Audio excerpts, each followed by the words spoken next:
ఇప్పుడు కేవలం 7,999K up to 10 kgs వరకు బరువు తగ్గి అధిక బరువు నుంచి వచ్చే ప్రధాన సమస్యలను దూరం చేసుకోండి. పాత క్లాసిక్స్ ని రిలీజ్ చేయాలి అంటే ఓ పద్ధతి, ఓ ఫార్ములా, ఓ రూలు ఉంటాయి. ఇవేవి పాటించకుండా ఇష్టం వచ్చినట్టు రిలీజ్ చేస్తే బ్లాక్ బస్టర్ మూవీ సైతం రిలీజ్ టైంలో ఫ్లాప్ గా మారిపోతుంది. రిలీజెస్ కి ఉన్న క్రేజ్ ఒక్కసారిగా ఎందుకు పోయింది? ఎన్ని ఫ్లాప్లు వచ్చినా రిలీజ్ ట్రెండ్ ఎందుకు సాగుతోంది? Have a look. Telugu audience కొత్త సినిమాలనే కాదు, క్రేజీ ప్రాజెక్ట్స్, పాజిటివ్ టాక్ వచ్చిన మూవీస్ నే పట్టించుకోవడం లేదు. పాత సినిమాలను కొత్తగా ముందుకు తీసుకొస్తున్నా చూసేవారే కరువయ్యారు. యూత్ బ్రహ్మరథం పట్టిన హ్యాపీ డేస్ ని మళ్లీ రిలీజ్ చేస్తే పెద్దగా ప్రభావం చూపలేదు. రానా డెబ్యూ మూవీ లీడర్ ని అపరిచితుడును 17న విడుదల చేస్తున్నా ప్రచారం అంతంత మాత్రమే. బ్లాక్ బస్టర్ మూవీస్ ని మళ్లీ రిలీజ్ చేసి లాభాలు గడించాలన్న నిర్మాత ప్లాన్ బెడిసి కొడుతోంది. ప్రతి క్లాసిక్ ఏదో ఒక ఓటీటీలో స్ట్రీమింగ్ అవుతోంది.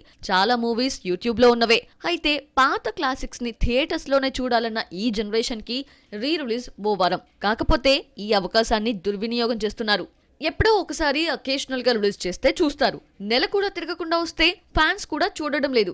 సమరసింహారెడ్డి మార్చి 2న వస్తే నెల తిరగకుండా లెజెండ్ ని 30న రిలీజ్ చేయడంతో అంచనాలు తారుమారయ్యాయి. క్లాసిక్ మూవీస్ ని దర్శక నిర్మాతలు ప్రమోట్ చేస్తారు. కానీ లెజెండ్ కి ఏకంగా ప్రీ రిలీజ్ ఈవెంట్ నిర్వహించి బాలయ్యను ఆహ్వానించారు. ఇంకేముంది, లెజెండ్ రిలీజ్ కలెక్షన్స్ భారీగా ఉంటాయనుకుంటే టిల్లు స్క్వేర్ దెబ్బ కొట్టింది. ముందు రోజే వచ్చిన టిల్లు స్క్వేర్ కి హిట్ టాక్ రావడంతో లెజెండ్ ని పట్టించుకోలేదు. ఎన్టీఆర్ లాస్ట్ మూవీ RRR వచ్చి 2 ఏళ్లు దాటింది. RRR తర్వాత మరోసారి కనిపించలేదు. సెట్స్ పై ఉన్న దేవరా చూడాలంటే అక్టోబర్ 10th వరకు వెయిట్ చేయాల్సిందే. ఈలోగా అదుర్స్ రిలీజ్ తో మరోసారి సందడి చేస్తాడు అనుకుంటే సీన్ రివర్స్ అయింది.